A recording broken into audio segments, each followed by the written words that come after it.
Hola y bienvenidos a Través de la Biblia con Les Feldick. Un ranchero y agricultor de Oklahoma, Les Feldick ha estado enseñando clases de Biblia al estilo casero durante 20 años en Iowa, Oklahoma y Texas. El estilo único de enseñanza bíblica de Les Feldick ha hecho que los libros de la Biblia cobren vida.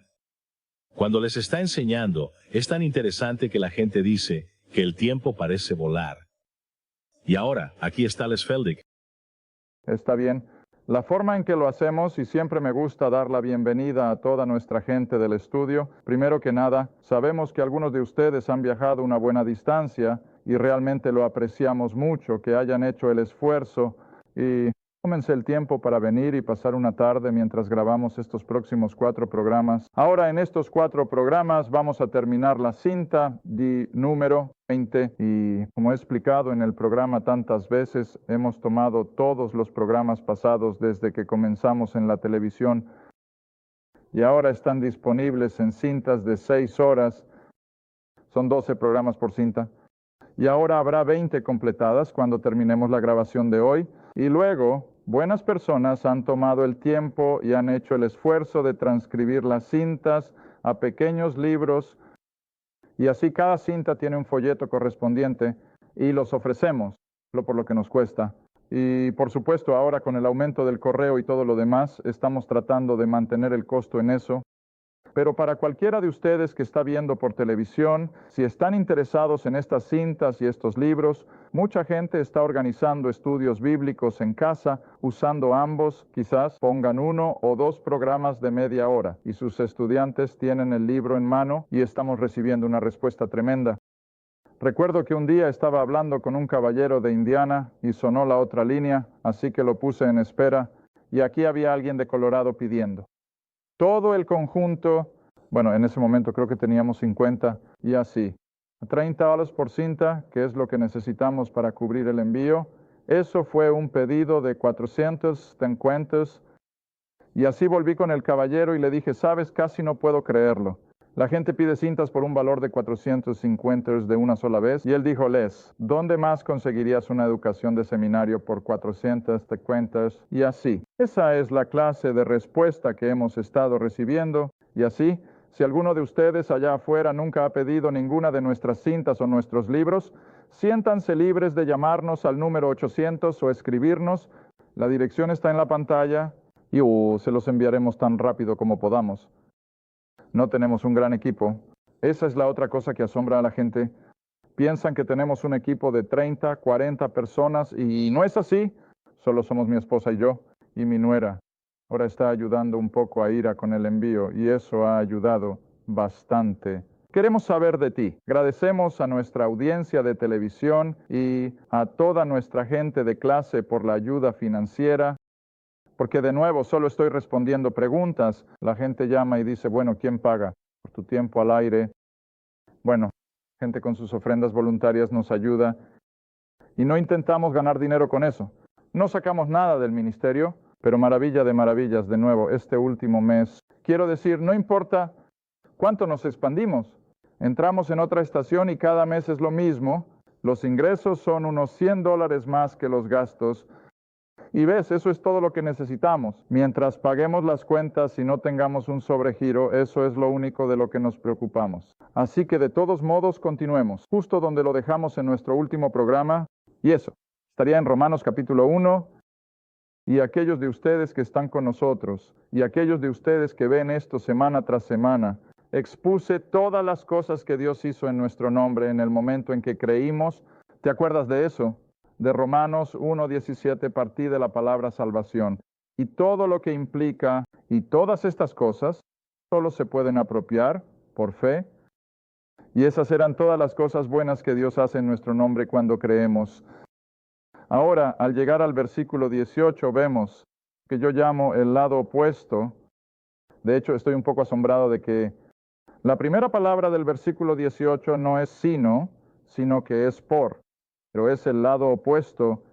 Aquí hemos visto todas las cosas buenas que Dios ha hecho en nuestro nombre, en esa palabra salvación.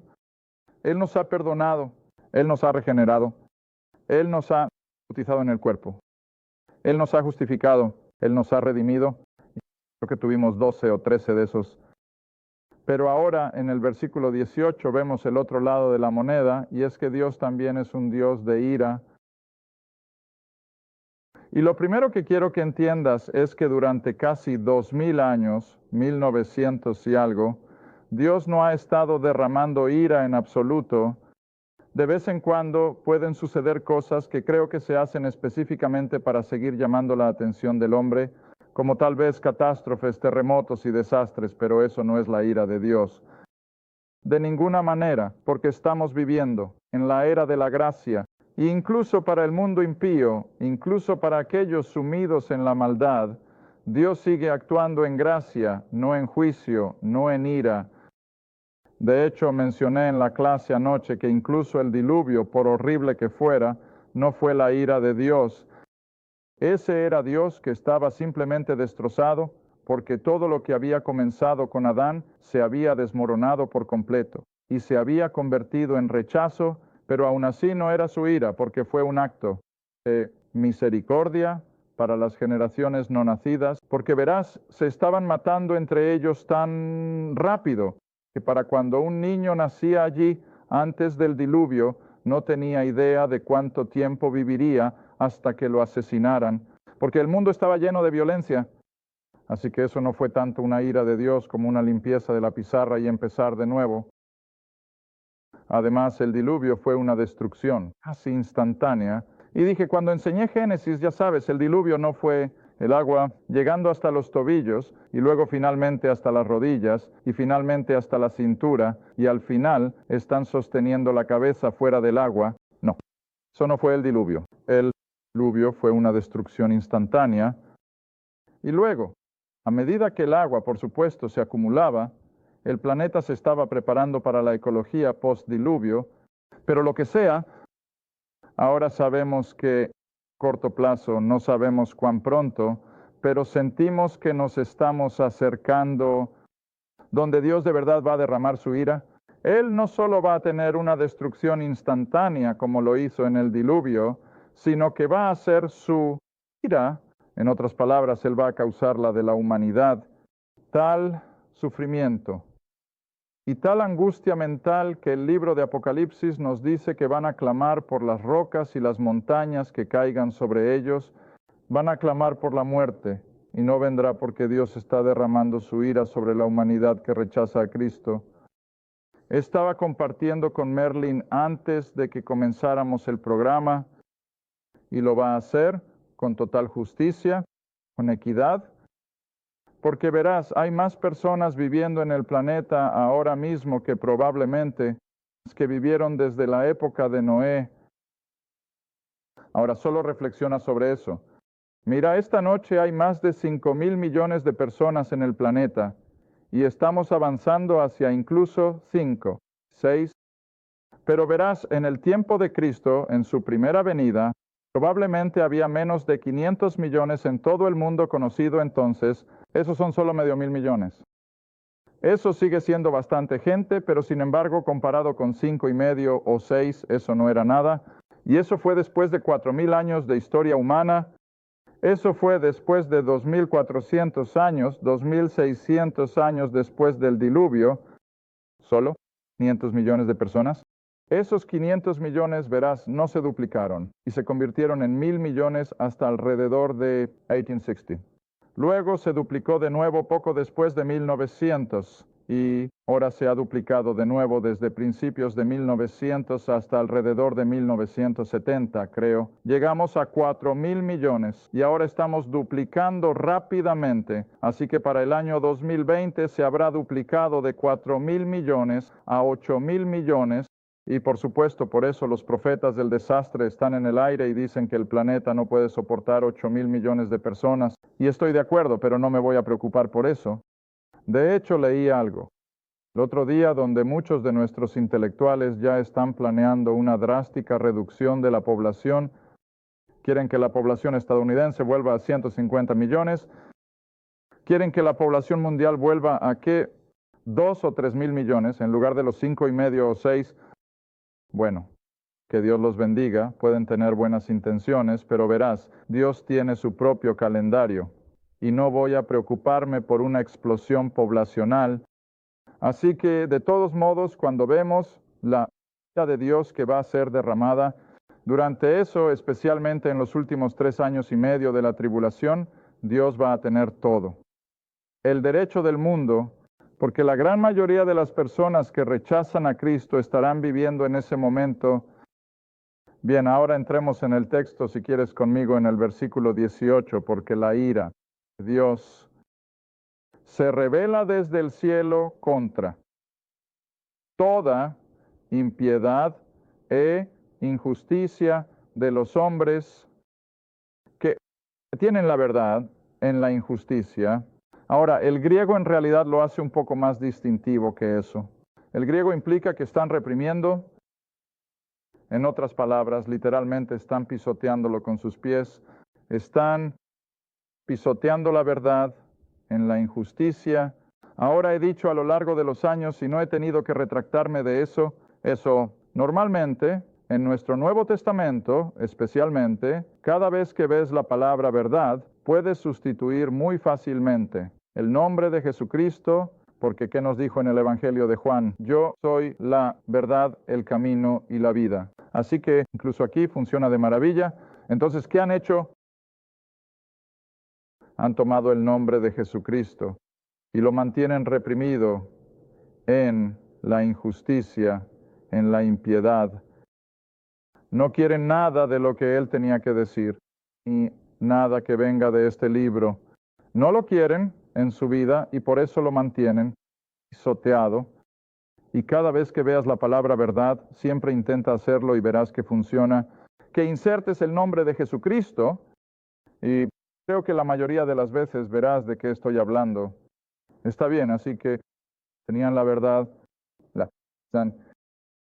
Y luego llegas al versículo 19, porque lo que se puede conocer de Dios se manifiesta en ellos porque Dios se lo ha mostrado, es decir, la verdad, Él se la ha mostrado a ellos. Ahora, ¿cómo lo mostró? Porque las cosas invisibles de Él desde la creación del mundo son. ¿Cuál es tu próxima palabra? Claramente, mira, no en una niebla, no en algún tipo de enigma, sino que está ahí tan claro como un timbre. El conocimiento del Dios creador, siendo entendido por las cosas que han sido hechas o creadas, incluso su poder eterno y divinidad. Así que ellos, la humanidad, son que, sin excusa. Ahora, sé que este es un versículo difícil de aceptar porque tenemos que pensar incluso antes de la época de Cristo. Y aquellos de ustedes que me han estado escuchando enseñar a lo largo del Antiguo Testamento, siempre he enfatizado eso desde el llamado de Abraham hasta que estamos muy adentrados en el libro de los Hechos. Dios trató principalmente, no exclusivamente, pero principalmente con la nación de Israel. Ahora, ¿qué pasa con esos gentiles paganos que los rodean?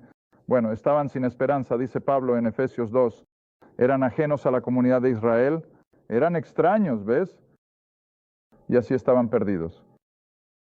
Pero como Dios aún los considera responsables porque podrían haber sabido, y esto es difícil, como dije, para nosotros aceptar y comprender, pero Dios sabe que cada ser humano tiene en su pecho el conocimiento de que hay un Dios creador.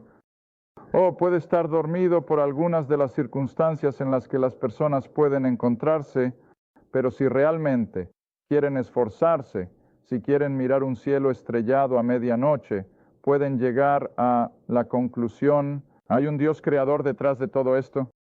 Ahora, eso es lo que enseña la Escritura. ¿No? ¿Tienen excusa?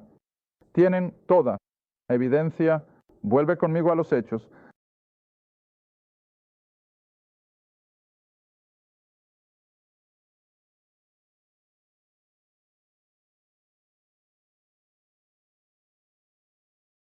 Hechos, capítulo 17. Pablo está en Atenas, sumido en la idolatría. Y la filosofía, el intelectualismo. Pero aquí él confronta a estos filósofos intelectuales en el monte de Marte.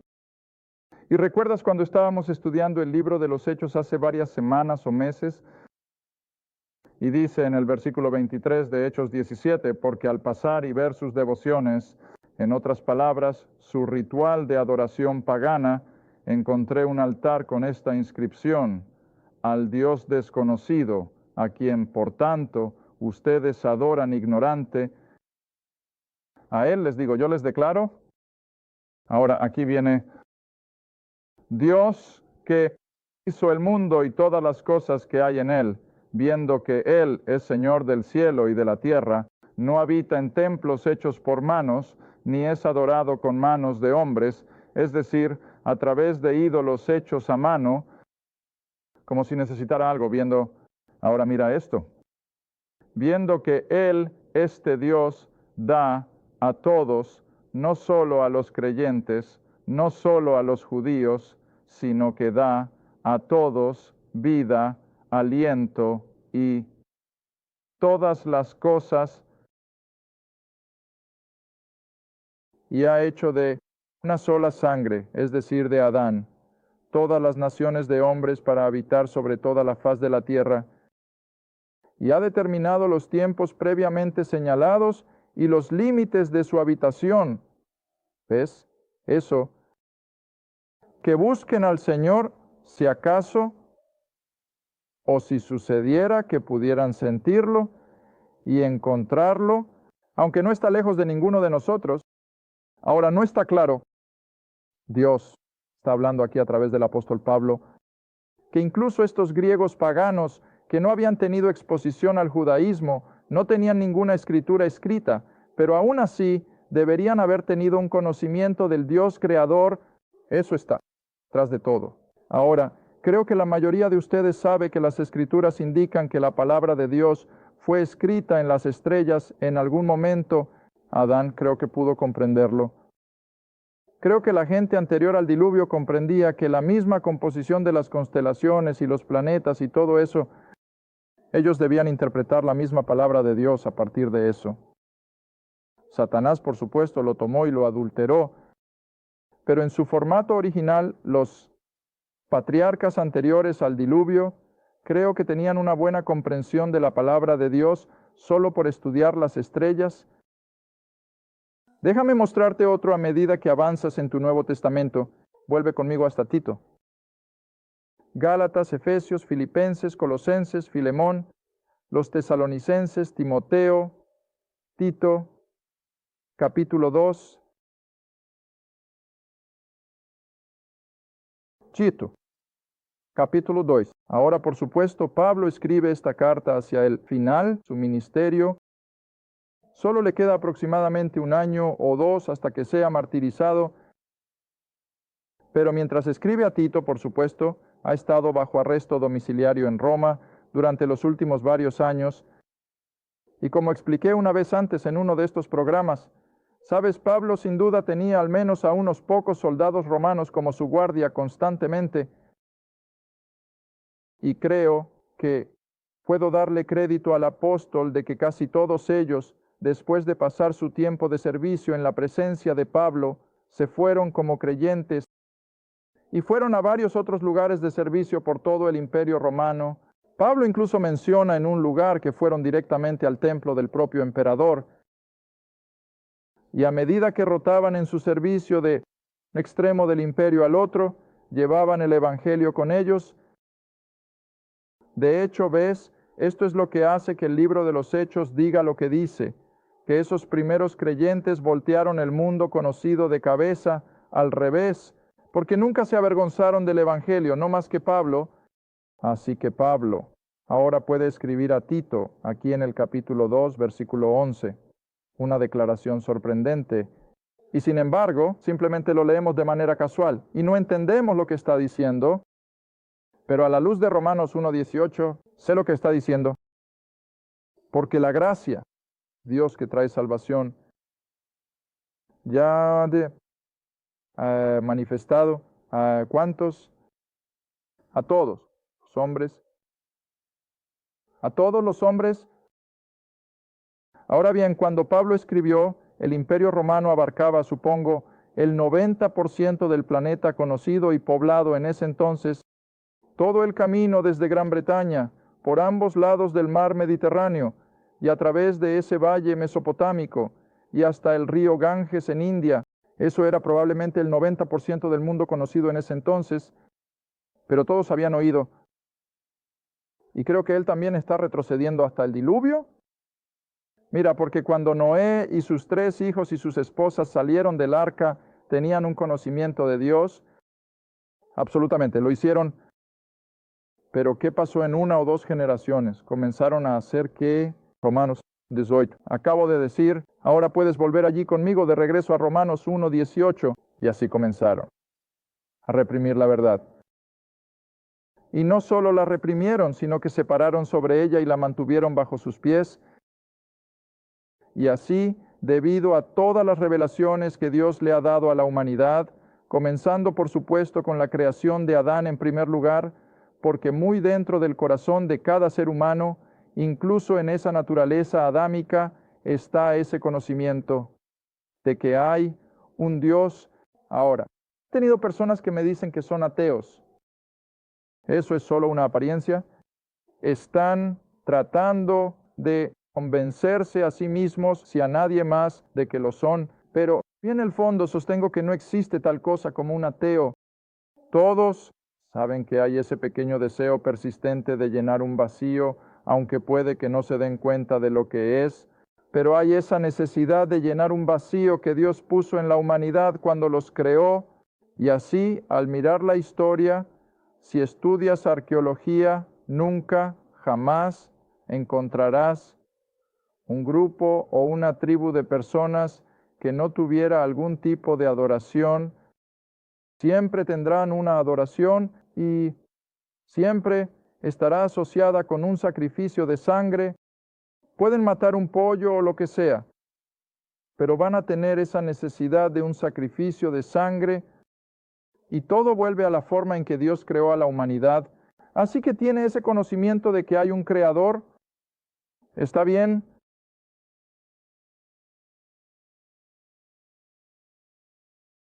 La razón por la que en realidad no tienen excusa ahora es porque cuando conocieron a Dios, no lo glorificaron como a Dios, ni fueron agradecidos, pero se hicieron vanos en sus imaginaciones. ¿Recuerdas lo que dijo Salomón? Vanidad, vanidad, todo es vanidad. ¿De qué estaba hablando? Humanismo. Humanismo. Cuando dejan a Dios fuera de su pensamiento y comienzan a presentar imaginaciones necias. De hecho, no es más que vanidad, está vacío. ¿Ves? ¿Está bien?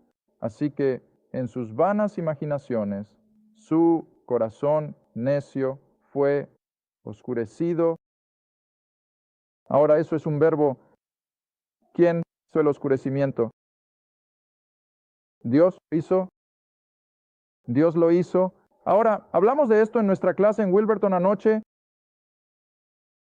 Tan pronto como Dios comenzó a tratar con Faraón a través de Moisés y Aarón, cuando lo confrontaron y le dijeron, deja ir a nuestro pueblo,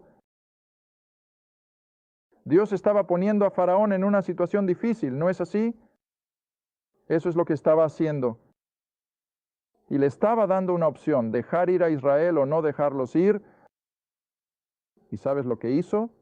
Él eligió no dejarlos ir. Dios envió la primera plaga. Bueno, hizo que Faraón pensara, pero eso fue todo lo que logró.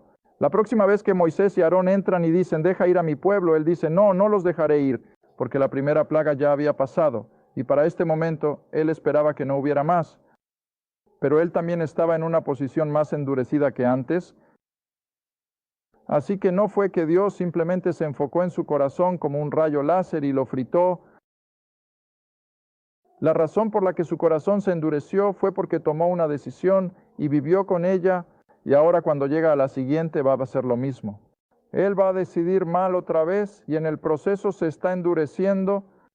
Así que lo único que realmente hace Dios es ponerlo en una situación difícil.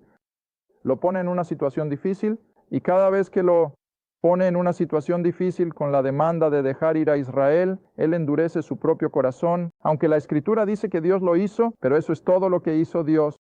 Ahora, de la misma manera con la humanidad en su conjunto, cuando hablamos de que los corazones de los hombres se endurecen, es que Dios los fría. El hombre se lo hace a sí mismo, pero está bajo la voluntad soberana de Dios, y por eso es, entonces, cuando dice que se hicieron vanos, y su corazón necio se oscureció, fue una respuesta de Dios a su elección, a su voluntad. Y recuerda, todo lo que la humanidad hace bajo Dios se basa en esa libre voluntad. No puedes escapar de eso. Todos estamos ahí enfrentando y constantemente decisiones o elecciones. Y aunque Dios es soberano, Él tiene el control total. Sin embargo, el ejercicio de la libre voluntad sigue siendo nuestra responsabilidad. Está bien, entonces, a medida que eligen dejar a Dios fuera de su pensamiento, eligen pensar solo en el ámbito humano, lo que llamamos humanismo secular. Su corazón necio se oscureció. No sé si me queda suficiente tiempo para esto o no. Regresa a los Salmos 14.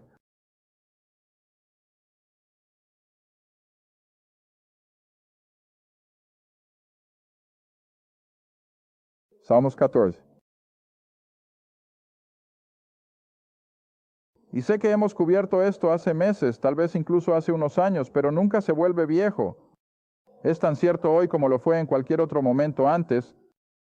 Salmos 14, versículo 1. Ahora esto también va a ser apropiado para el versículo 22, que es el siguiente versículo en nuestro texto. Así que, versículo 1 del Salmo 14, el necio, el hombre que Dios llama necio, el necio ha dicho en su corazón. Ahora siempre señalo, recuerda que las siguientes dos palabras están en cursiva, así que en consecuencia fueron añadidas por los traductores, pero creo que este lugar es desafortunado. Déjalos fuera. El necio ha dicho en su corazón, no, coma, Dios. Ahora, ¿ves la diferencia? El hombre necio es un hombre desprovisto de fe, y así dice que no. Es que no haya Dios, sino que dice que no a lo que Dios ha dicho. Y a lo largo de la historia bíblica, fueron los hombres que estaban desprovistos de fe los que hicieron exactamente eso. ¿Qué hizo Caín? Dios dijo, tráeme un sacrificio de sangre y te aceptaré. ¿Qué dijo Caín? No, Dios, no voy a traer un sacrificio de sangre, voy a traer lo que he cultivado. Ismael tuvo toda la oportunidad y el mismo padre piadoso que tuvo Isaac. ¿Pero qué dijo Ismael? No. Y luego el siguiente mejor de todos es Esaú, probablemente un buen joven. Y sin embargo, cuando se trataba de las cosas que Dios había dicho, ¿qué dijo Esaú? De ninguna manera. No estoy interesado. Así que dice no a Dios. Ahora ves, este es exactamente el lugar donde la humanidad está esta noche en 1995. Dios lo ha dicho, Él lo ha expresado, pero ¿qué dice el hombre? De ninguna manera. No lo voy a creer, no lo haré, no quiero ser parte de eso, déjame en paz. Y como las palabras que Helen me dio una vez, estoy cómodo. Gracias por ver A Través de la Biblia con Les Feldick, un estudio bíblico semanal. Si deseas más información sobre los ministerios Les Feldick, un estudio bíblico en tu área, o sobre este programa, escribe a Les Feldick Ministries, Ruta 1, Caja 760, Quinta, Oklahoma 74552. Esa es la Ruta 1, Caja 760, Quinta, Oklahoma 74552. A Través de la Biblia con Les Feldick es apoyado por los espectadores y tu donación es apreciada. Gracias. Y asegúrate de sintonizar la próxima vez para A Través de la Biblia con Les Feldick.